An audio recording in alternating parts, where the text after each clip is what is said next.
Hi! Are you Mariel? Yes? Pinapasundo ka ni Jed. Oh, okay. Where is he? Nasa trabaho eh. Pinapasundo ka lang niya sa akin. Okay. And you are? Oh, I'm Angie. His wife. Oh, bakit namutla ka? Halika na, sumakay ka na. Look, I don't want any trouble, Ah, okay? hindi. Hindi kita iskandaluhin. Natatakot ka ba? Huwag ka mag-alala, hindi ko gagawin yun sa'yo. Actually, sinusundo pa nga kita dito kasi nga, di ba, may lunch date kayo ng asawa ko? Sumakay ka na sa auto ko kasi I'm sure gutom na yung asawa ko. Kawawa naman. No, thank you. Hoy!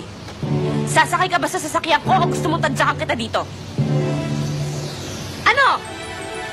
Hihintay mo bang kaladkirin kita papasok na sasakyan ko na hindi binubuksan ang pintuan? Halika na!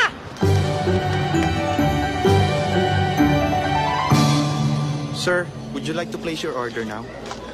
No, mamaya-maya na. May hinihintay pa ako. Thank you. Thank you, sir.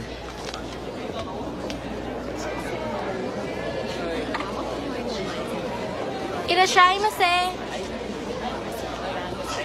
Hi, sweetheart.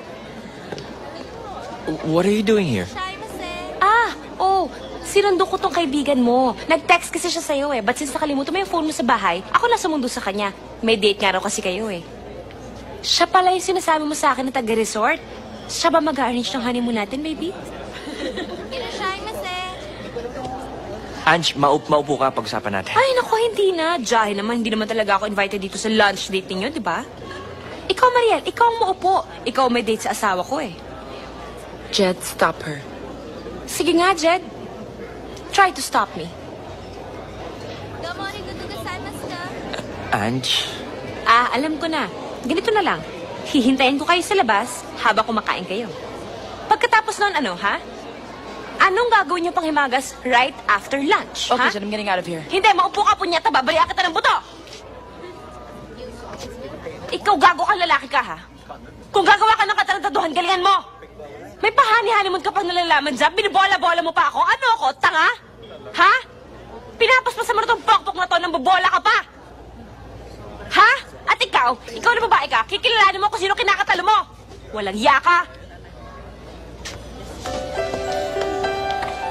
Domo arigatou gozaimashita. Wala yan.